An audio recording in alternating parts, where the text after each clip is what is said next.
J'avais envie d'en parler, c'est un sujet qui me tient vraiment à cœur. Ça fait 20 ans que ça dure. Qu'est-ce qui se passe au Congo?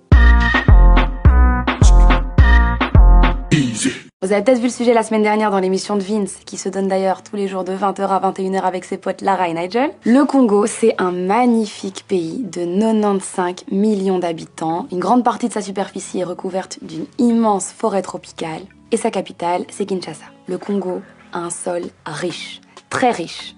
Très riche, bourré d'or, cobalt, cuivre, diamants et coltan. Le coltan qui est nécessaire à la fabrication de nos téléphones portables et tous les gadgets électroniques. En gros, ça empêche nos smartphones de trop chauffer ou d'effacer les données quand il est éteint. Entre 60 et 80% du coltan vient du Congo. Et malgré tout ça, le pays est un pays très pauvre, parce qu'il profite pas de toutes ses ressources. Et donc ce coltan qui pourrait faire vivre tout le pays, il est extrait, il est envoyé au Rwanda, et le Rwanda est le premier exportateur de coltan alors qu'il n'en a pas dans son sol. Mais c'est pas le seul pays, il y a plein de pays qui s'approprient les minerais du Congo et qui les revendent à d'autres pays. Des compagnies chinoises, américaines, européennes puisent dans le sol congolais. Deux guerres ont marqué le Congo, celle de 96 et celle de 2003. Et ce qu'on vit aujourd'hui, c'est les conséquences de celle de 2003. Depuis 20 ans, le pays vit une situation très difficile, des massacres de fous dans la région du Kivu. La population est en première ligne.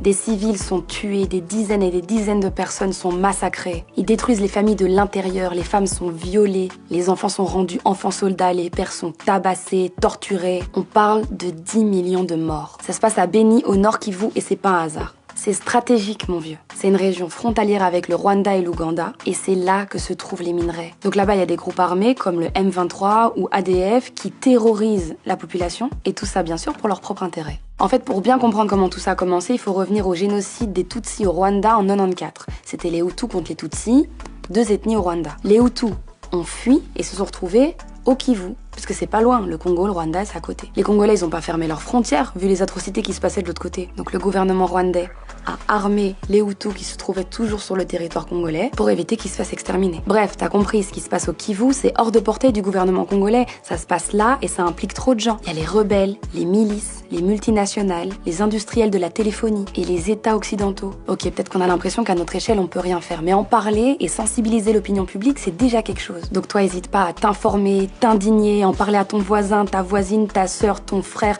Tous ensemble, on va peut-être réussir à bouger quelque chose. Bon, sur ces mauvaises nouvelles, je vous fais un bisou et je vous dis à demain, ou pas.